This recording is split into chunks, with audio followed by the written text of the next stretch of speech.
le doy la palabra al que guste consultar.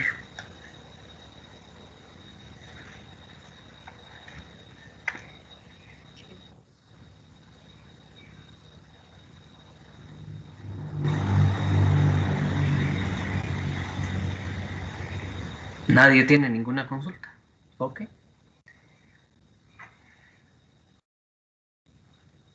Bueno.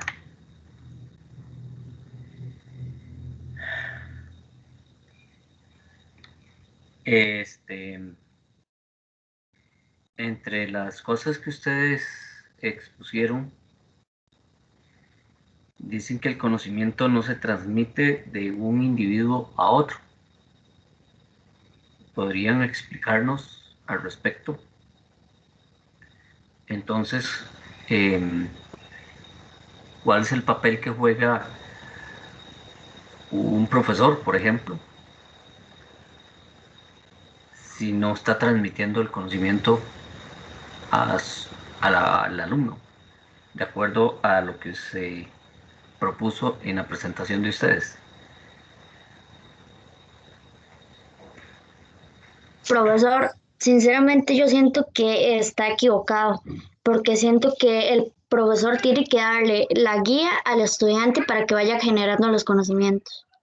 Ok, pero en lo que ustedes nos compartieron, y específicamente Rosaura, inclusive fue parte de las intervenciones que usted hizo, cuando hablaba de los cuando nos habló de los tipos de aprendizaje. Y entonces me quedó la inquietud, porque sí lo establece ahí.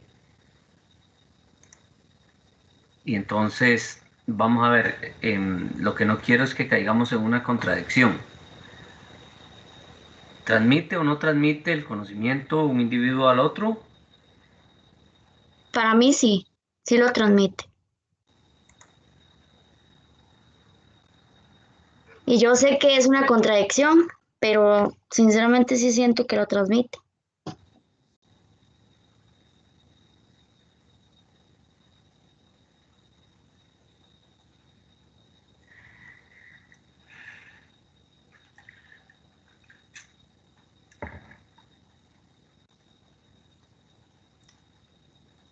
Sidney, Einer. Profe, con lo que dijo la compañera, sí se transmite el conocimiento de un individuo a otro por el hecho de que para eso, ¿Entiendes? ¿Nos va a decir algo? para eso se necesita al profesor porque es un guía Dándonos y es... ¿Ah? ¿Se escucha? Profe, yo la estoy escuchando. Yo también la estoy escuchando bien. Sí se escucha. Bueno, vamos a hacer otra pregunta entonces. Heiner, por favor, entre las cosas que usted nos dio como ventajas, nos habló de que el docente tiene la responsabilidad de una mediación interna.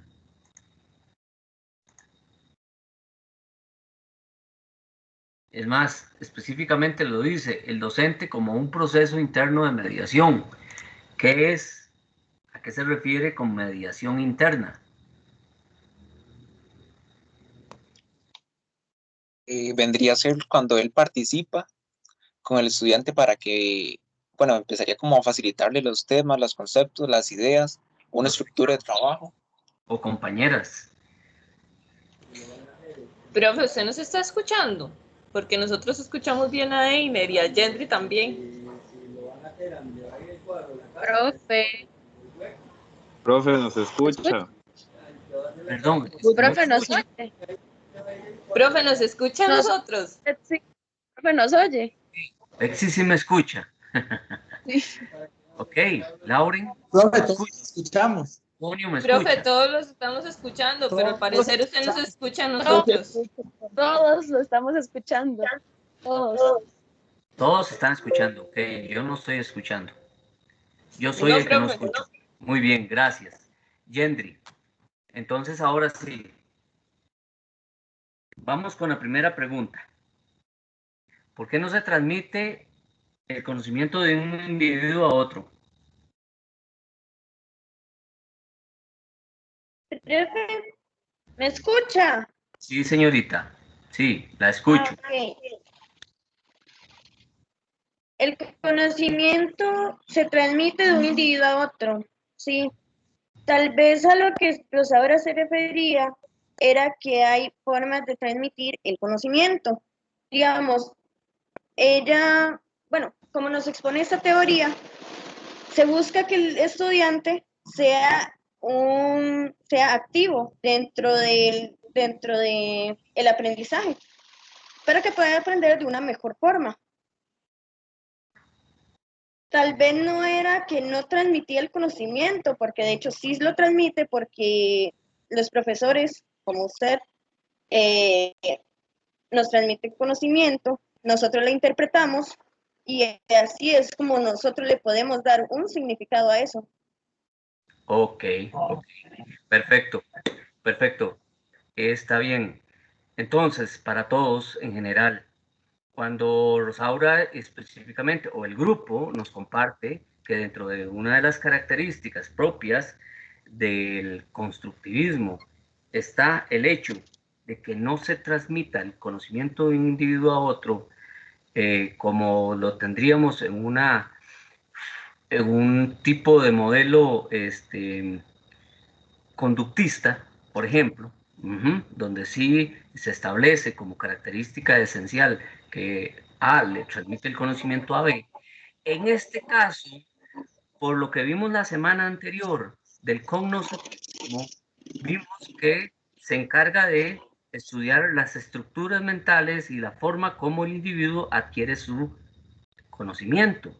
Por consiguiente, haciendo eco de las palabras de Gendry, efectivamente, hay un sujeto A, profesor, que transmite información, la cual el individuo, desde su propio desarrollo, incorpora y a través de un complejo grupo de conocimientos previos, realiza un proceso mental e incorpora en su aprendizaje o en su conocimiento no necesariamente el 100% de lo que le transmitieron, sino lo que él, desde su perspectiva, desde su interior, desde su forma de ser, percibe, recibe, procesa y por lo tanto modifica un conocimiento previo o incorpora un nuevo conocimiento. Entonces, cuando se habla dentro del constructivismo que un individuo no transmite el conocimiento a otro directamente, se refiere a esa parte. Ok, ahora sí, don Heiner, disculpe. Cuando hablábamos de mediación interna, como una de las ventajas, ¿a qué se refería? Con la parte de mediación interna es que el docente era quien impulsaba al estudiante para que él mismo empezara a producir su conocimiento.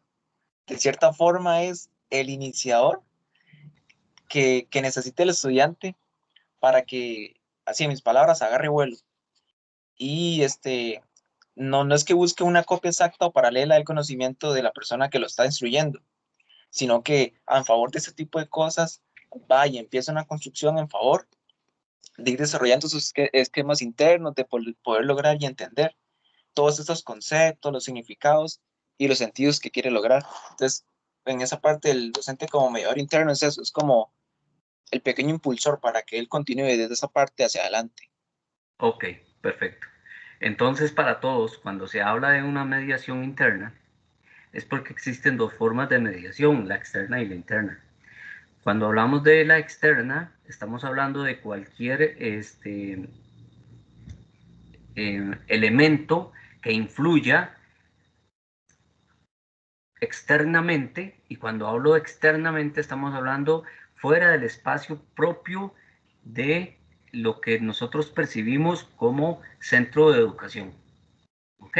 Entonces, si estamos hablando de la escuela, o estamos hablando del instituto, o estamos hablando del colegio, o estamos hablando de la universidad, va a ser cualquier elemento que puede ser inclusive una persona externa al sistema educativo que viene e influye de alguna forma.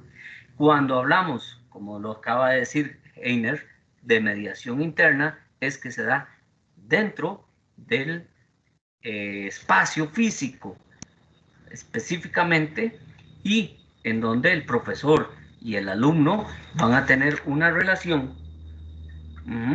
en ambos sentidos, ¿verdad? Entonces, obviamente, el profesor, dentro de su rol, juega, como lo acaba de decir Einer, de ser quien impulse y, como ya vimos en otra oportunidad y vamos a ver ahorita, desarrolle actividades y herramientas y otro tipo de propuestas de mediación para que el estudiante, usando las mismas palabras de Einer, agarre vuelo y empiece a desarrollar su conocimiento. Perfecto. Muy bien. Vuelvo a preguntar, ¿alguien tiene alguna consulta para sus compañeros?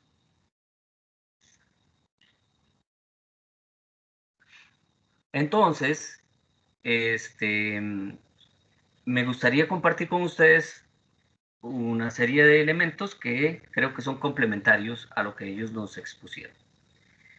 Y empiezo preguntándole al grupo de nuevo, ¿cómo me definen? Al grupo que expuso hoy, ¿cómo me definen constructivismo? Con sus palabras.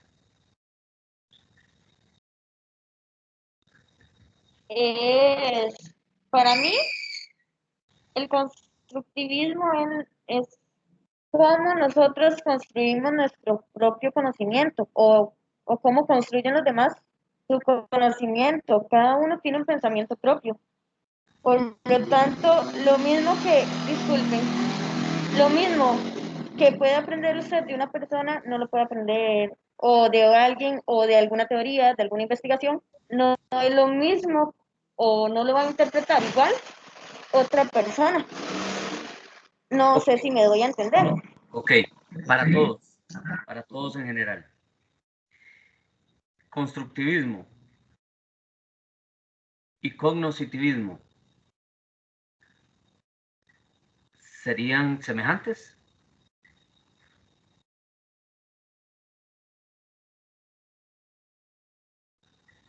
Serían semejantes, pero no iguales. No entiendo. Porque si no sería lo mismo, o sea, es que no sé cómo explicarlo, digamos, tienen sus diferencias, sí van de la mano en algunas cosas, pero no sé, no son lo mismo. Ok, ¿en qué van de la mano? Vamos a empezar por ahí.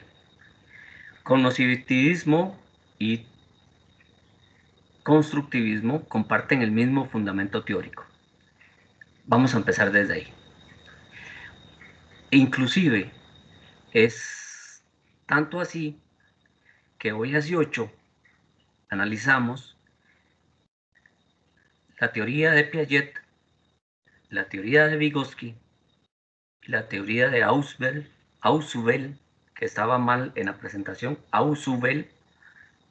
De los tres, lo vimos hoy a 18 y hoy los volvemos a ver.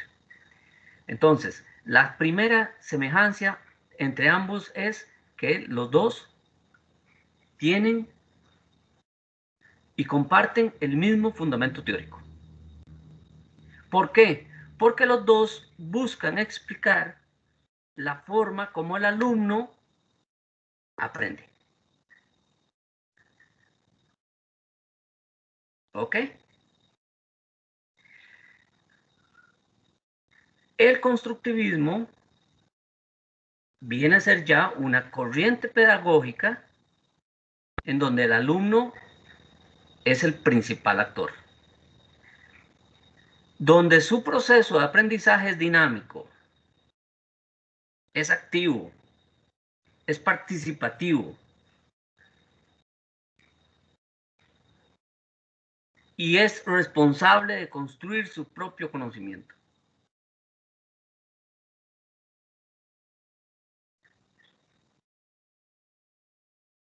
Por parte del profesor, el papel del profesor es de mediador, es de facilitador, es de guía. ¿Por qué? Porque como dijimos hace un momento, es quien tiene que proveer todas las herramientas para que el alumno construya su aprendizaje. Ese proveer todas las herramientas implica necesariamente planeación y mediación.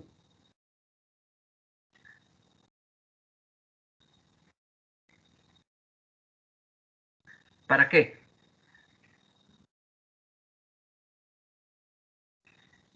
Para que el alumno alcance su aprendizaje.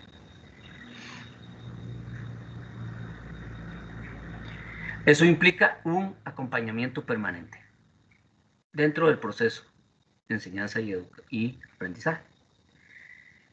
Ahora bien, ¿cuál es la diferencia entre cognoscitivismo y constructivismo? Para el cognoscitivismo, el alumno integra un nuevo pensamiento, un nuevo aprendizaje en su estructura mental. ¿Ok? Eso lo vimos la semana pasada y lo definimos. Para el cognoscitivismo. Para el constructivismo, además de eso, realiza una interpretación propia, que es lo que estaba diciendo Gendry, realiza una interpretación propia de acuerdo a lo que haya vivido, adquiriendo un significado propio. Entonces, aunque ustedes no lo crean, cada uno de ustedes, si están tomando nota o no la estén tomando, están creando un significado propio, de acuerdo a lo que yo estoy tratando de compartirles y de acuerdo a lo que los compañeros expusieron anteriormente. Repito entonces, ¿cuál es la diferencia? Que para el cognoscitivismo, lo que nos interesa o lo que se busca es el revisar o estudiar o analizar o comprender la forma como el estudiante adquiere los nuevos aprendizajes en sus estructuras mentales. En el constructivismo, además de eso, se le suma que el alumno hace su interpretación propia de acuerdo a su experiencia vivida, dándole un significado propio al aprendizaje. Preguntas. Porque vean que es un juego de palabras que los puede llevar a equivocarse. ¿Alguna pregunta?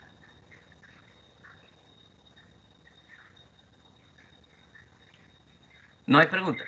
A mí sí me quedó claro. Perfecto, Fabricio, sí me gusta. Excelente. Vamos a ver si en el examen me lo explica. Lauren, ¿sí? Espero que sí. Usted dijo que cuál sería la diferencia entre lo cognitivo, creo que fue oral, lo cognoscitivo. No, con S. Okay. Aquí no, es que se me hizo un sancocho en esa parte, pero... Ok, en esa parte, Lauren, usted que no estuvo la semana pasada, tiene que revisar la clase y si tiene alguna duda me consulta después, porque no, de acuerdo a lo que nosotros vimos, hicimos una diferencia entre lo cognitivo y lo cognoscitivo. Sí, profe, en esa parte sí, pero es que como primero dijeron cognitivo y después cognoscitivo, entonces no entendí bien, pero okay. La clase ya la revisé, hice las anotaciones, entonces ya. Perfecto, ya. Perfecto. Muy bien. Entonces, ¿Helen tenía alguna duda? ¿O alguien más?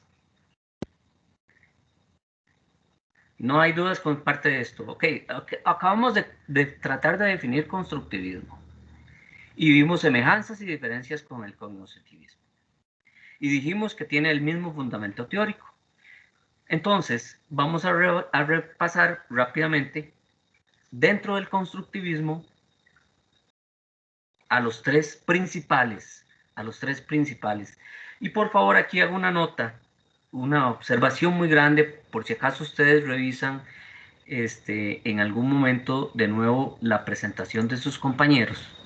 Al puro inicio de la presentación, ellos nos hablan de un alemán, Ernst Glassford, no sé cómo se pronuncia, ¿ok? Muy bien. Por favor, esa parte que ellos mencionan, no la consideren como parte de nuestro estudio. Específicamente, porque ellos hacen referencia a un tipo de constructivismo que se da a partir de los años 70, que se llama el constructivismo radical, que no estamos estudiando. ¿Ok? Nosotros vamos a estudiar a partir de Piaget, ¿ok? Y hoy estamos hablando de Piaget, estamos hablando de mediados del siglo XX. Y si hablamos de este autor o este filósofo o este pedagogo al cual ellos hacen mención, estamos hablando después de 1970, es decir, a finales del siglo XX. Entonces, por favor, esa parte que hacen ellos referencia es pequeña, pero está errada para nuestro interés. ¿Ok? No es que no exista, por supuesto que existe, pero no es parte de nuestro objeto de estudio. Lo que sí es Piaget. ¿Ok? Para Piaget se va a denominar constructivismo genético. ¿Y por qué genético? Porque él nos habla de 4 etapas. Y cada una de esas etapas se convierte en más compleja y más abstracta cada momento de la vida. Inclusive, cuando estamos hablando de Piaget, estamos hablando de una epistemología genética. Y cada uno de los individuos la desarrolla a su propio ritmo. Sin embargo, existe una digámoslo así, unas etapas definidas en un tiempo aproximado para todos que viene a ser parecido.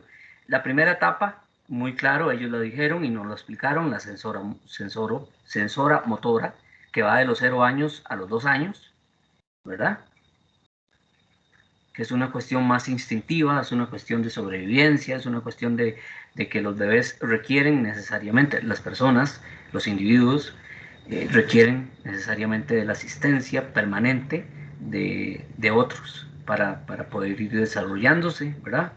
Y va generando, pues obviamente, vuelvo a decirles, de forma instintiva, una serie de elementos en su estructura mental que le permiten alcanzar una madurez para llegar a la segunda etapa. La segunda etapa se llama la preoperacional. De los 2 a los 7 años, ahí empieza a caminar, ahí empieza a hablar, ahí empieza a entender algunas situaciones que eventualmente en la primera etapa no serían comprensibles. Y es también esa etapa donde cuestiona todo lo habido y por haber y empieza también a recibir una educación formal.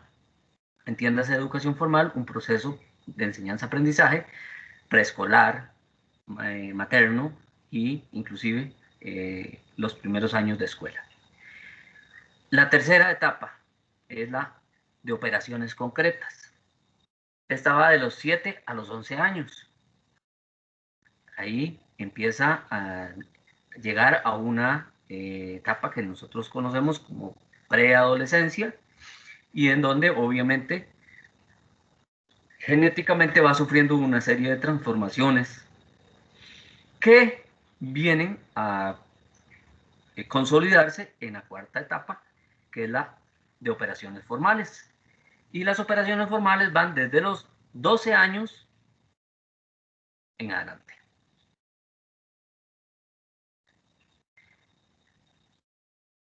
Para Piaget, indistintamente de esas 4 etapas de desarrollo, y muy claro, ellos nos lo explicaron, y hoy hace 8 también lo vimos, existen dos procesos simultáneos que se van a dar. Y estos dos procesos son o pertenecen al desarrollo cognitivo. Aquí sí, cognitivo. Paréntesis. ¿Qué era lo cognitivo? Lo mental. Más que eso, ¿qué es lo cognitivo? Cuando hablábamos hoy 18 y diferenciábamos lo cognitivo de lo cognitivo. Es como la adquisición del conocimiento. Eso es, perfecto. Así, la forma como se nos pega el conocimiento. ¿Ok? Muy bien. Entonces, esos dos procesos simultáneos son asimilación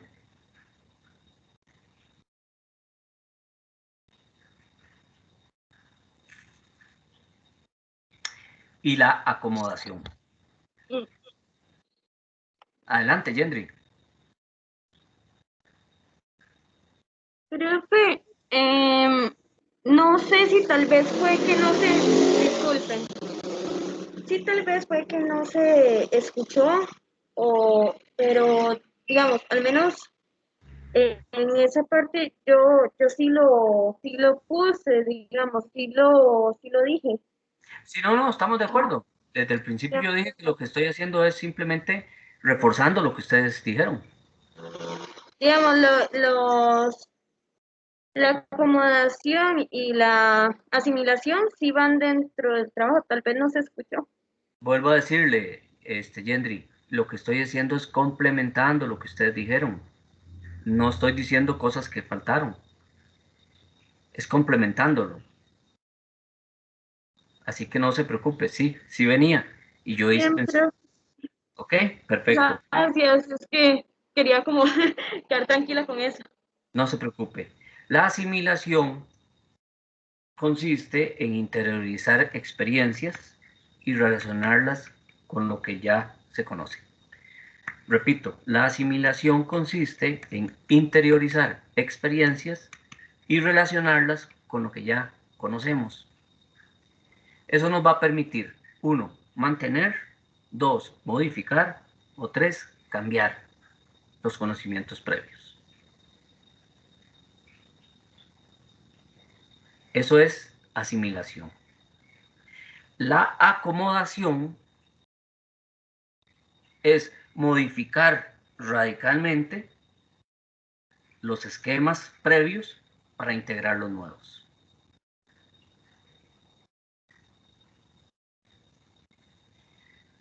Eso con respecto a Piaget. Con respecto a Vygotsky, se llama o se denomina constructivismo social.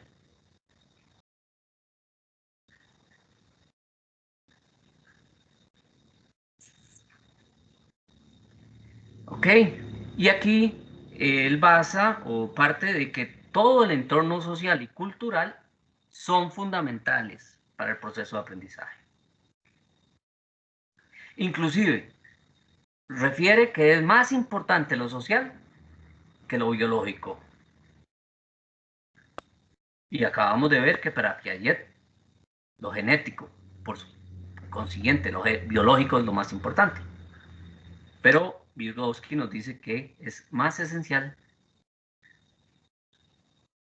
ese entorno, ese contexto en el que se desarrollan los individuos para ir alcanzando los niveles de aprendizaje. ¿Y por qué razón? Porque, según Vygotsky, se nace o se tiene un nivel que él le llama en la zona de desarrollo próximo, ¿verdad? Que es el que tenemos como base, pero que se va desarrollando o que se va mejorando o que se va superando con la ayuda de las demás personas. Y cuando hablo de las demás personas es desde la familia, la comunidad, la escuela, la sociedad, inclusive la globalización.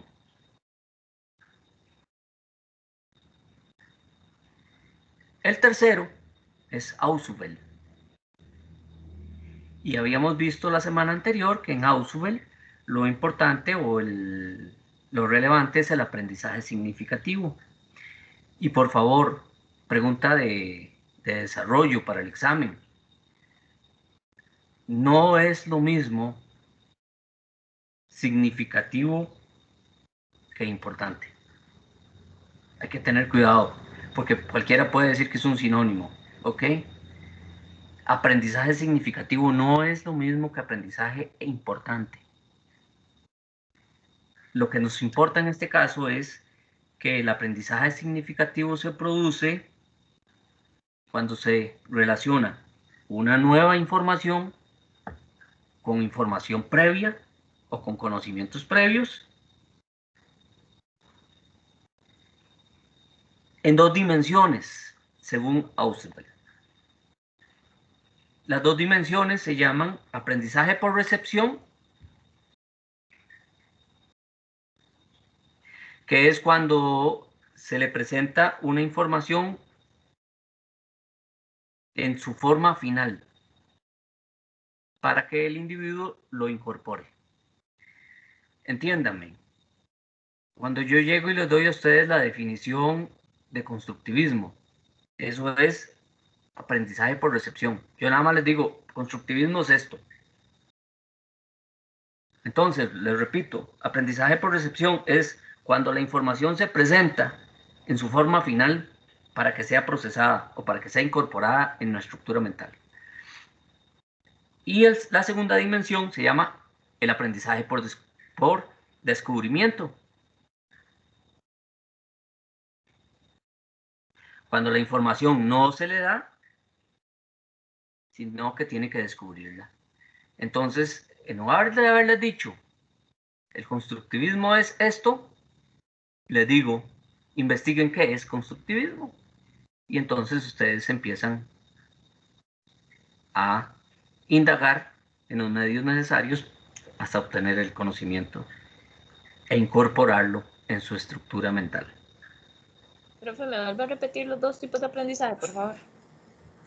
Sí, con mucho gusto. En el aprendizaje significativo tenemos dos dimensiones. La primera, el aprendizaje por recepción, que es cuando yo le digo a usted de forma final, le doy la información en su forma final y usted simplemente la incorpora. Y la segunda, que se llama el aprendizaje por descubrimiento, cuando yo le pido a usted que descubra la información para que usted la incorpore en su estructura cognitiva. Y les doy el ejemplo ese tan simple de una definición. Para concluir, en el constructivismo, ¿cómo aprendemos?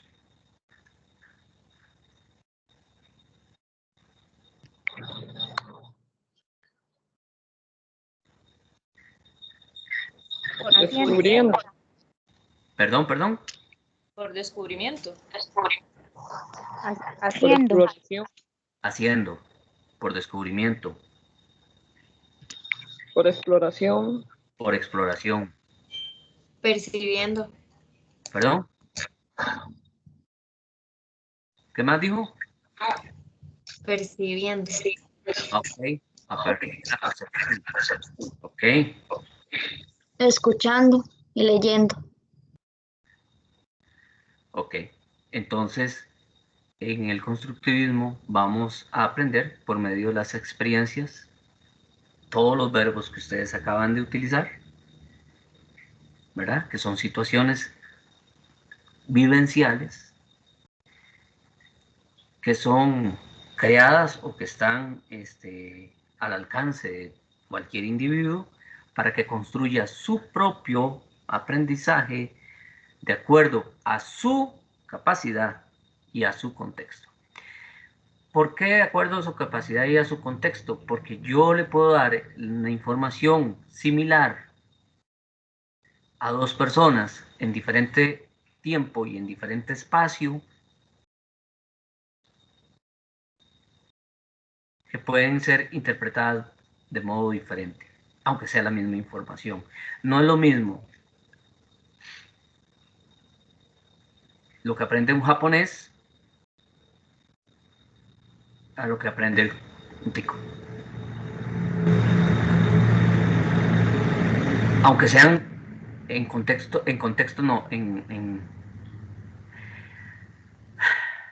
conocimientos parecidos, ¿verdad? De ahí es donde entra en juego el potencial, las capacidades y el contexto de las personas.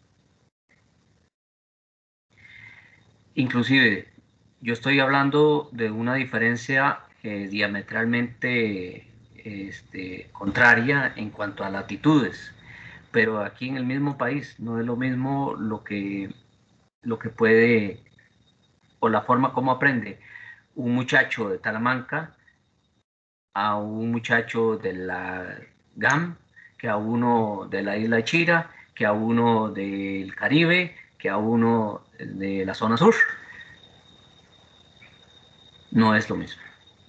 La forma como aprende. Preguntas. ¿Preguntas?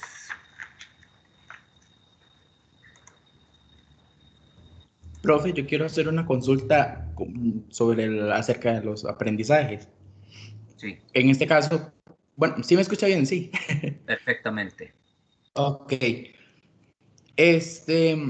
Tanto en las escuelas y en los colegios, bueno, y todos aprendemos de forma diferente. En este caso, más que todo lo que es la inteligencia kinestésica es como la que menos enseña, digamos, en las instituciones en este momento. Siempre es como más visual o más auditiva o cosillas así.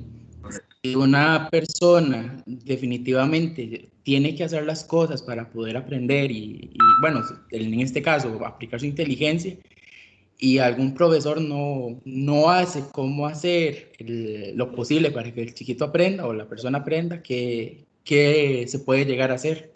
Nada. Nada, lamentablemente el sistema no nos cubre.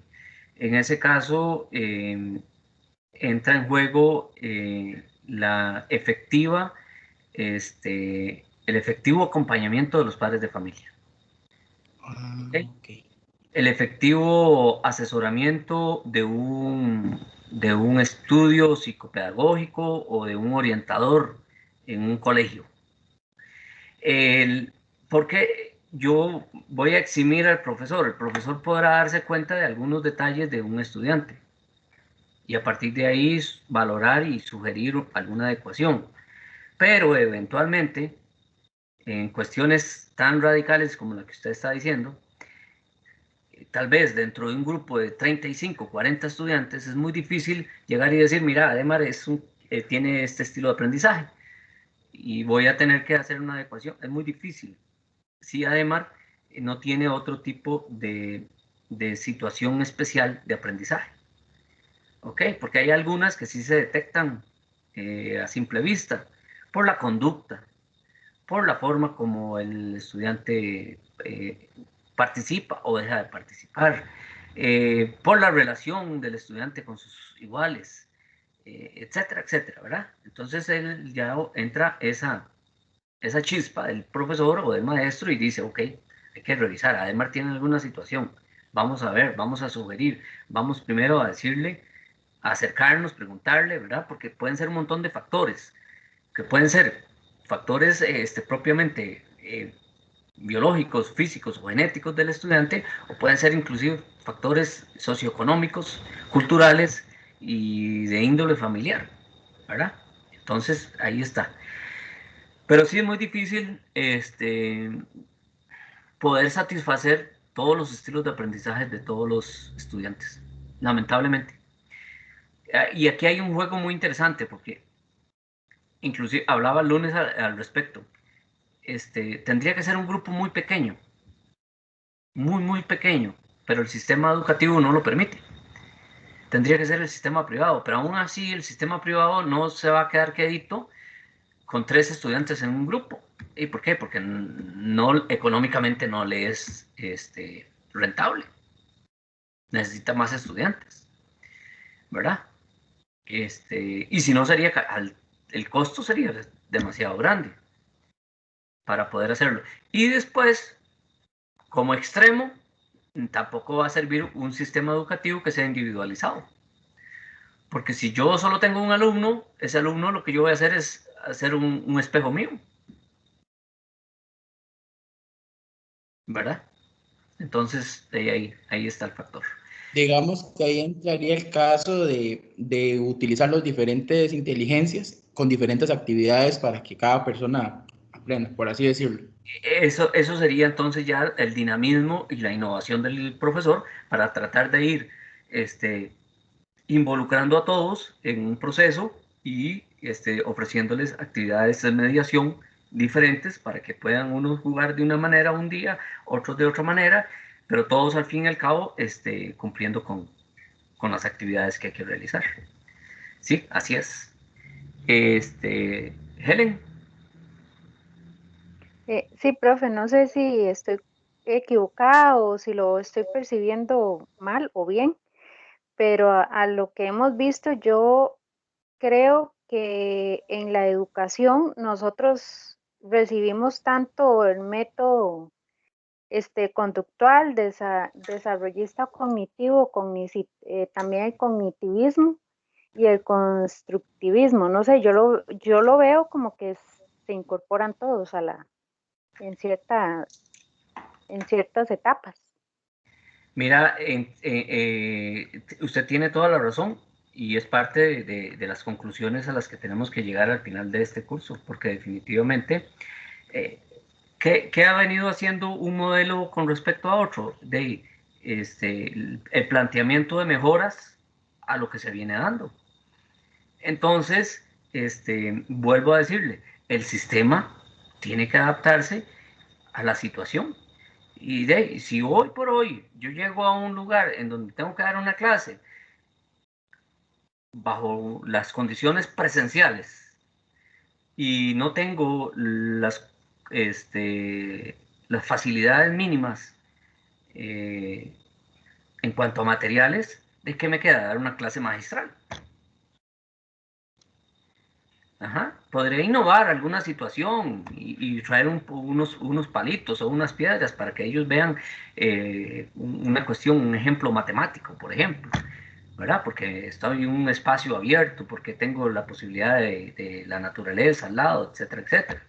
Pero mi clase probablemente sea una clase magistral porque la situación no me lo permite. Pero vuelvo a decirle, eso es en el ejercicio práctico de cualquier actividad de docencia, vamos a tener que adecuarnos al contexto.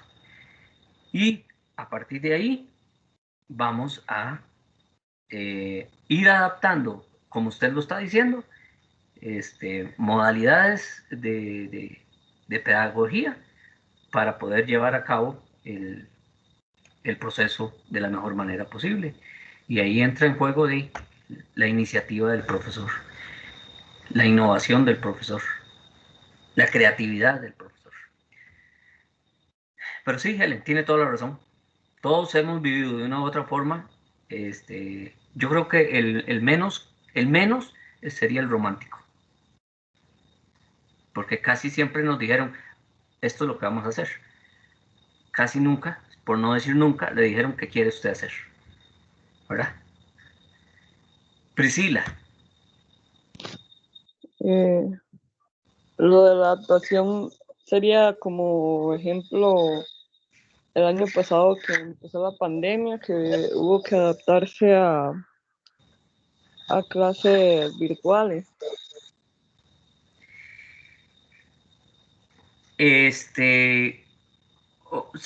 Sí, pero recuerde que no, ese concepto de adaptación estaría dentro del contexto social. Pero si estamos hablando de la cuestión meramente teórica de lo que hoy nos trae el constructivismo, eso sería un proceso de acomodación.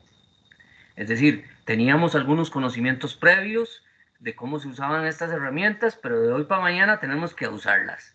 Entonces, de la pizarra pasamos a la computadora. Y no hubo otra. Así fuera el más resistente de todos los profesores, tuvo que adaptarse, acomodarse, en este caso, ¿verdad? Si lo hablamos dentro del contexto de la teoría que hoy estamos estudiando. ¿De acuerdo, Priscila? Está bien, gracias. Con mucho gusto. Muy bien. ¿Alguien más que quisiera hacer algún comentario? Profe, yo vieras que me gusta mucho la teoría de Vygotsky, que uno aprende en un entorno más social. A veces, como dice por ahí, la calle a uno lo instruye más que una universidad y una escuela. Entonces, me parece que es como el constructivismo o la parte de adquirir el conocimiento del aprendizaje como que se puede adaptar más a mi persona, por decirlo así, porque yo he aprendido mucho más tal vez con personas que no son ni siquiera estudiadas ni profesionales, que tal vez con un mismo profesional de una universidad o de X institución en lo personal. Sí, estamos de acuerdo, tenemos que ser conscientes que por supuesto, el entorno social nos educa, nos enseña. Y vuelvo a lo que decía en otras clases, nuestro entorno más cercano, que es la familia, es donde inclusive tenemos esos principios de conocimientos, aprendizajes aplicados a la vida de forma más inmediata, ¿verdad? Por supuesto. Sin embargo, ahí es donde tenemos que tener cuidado, porque el constructivismo genético que nos expone Piaget también tiene un valor real, en el tanto tenemos que reconocer que nosotros vamos a ir desarrollando nuestro propio modelo y estructuras y formas de aprendizaje y adquisición de conocimiento de diferente forma conforme vamos desarrollándonos como individuos, y por consiguiente no vamos a pretender en una etapa de 0 a 2 años, por no decir sensoromotora, que un niño aprenda a leer cuando no tiene un desarrollo genético, biológico, suficiente para poder tener esas capacidades y competencias y habilidades. Entonces sí, claro. Ahí lo que hay que hacer es tener muy claro, valga la redundancia, qué es el punto central que nos expone cada uno de ellos. Porque si usted se pone a revisar lo que dice Ausubel sobre el aprendizaje significativo, también tiene un valor totalmente válido, en el tanto, aunque usted haya recibido todo ese entorno de conocimiento a partir de su relación social, usted lo hace significativo para su vida en el tanto usted logra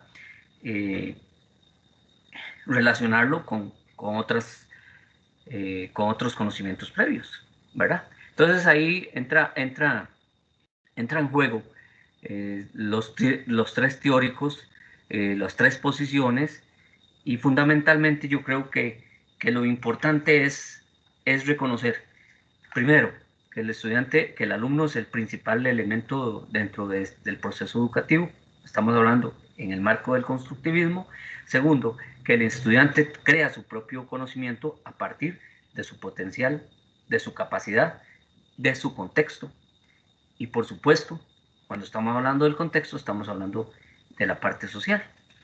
Cuando estamos hablando de su capacidad, estamos hablando de la parte genética y del de la construcción propia del conocimiento, estamos hablando de la parte significativa. Entonces, de una u otra manera, ese último, cómo aprendemos, involucra las tres posiciones. ¿De acuerdo, Lauren? ¿Lo comprende? Sí, sí, profe, gracias. Ok, perfecto. Muy bien. Si alguien quisiera hacer alguna otra observación. Bueno. Entonces,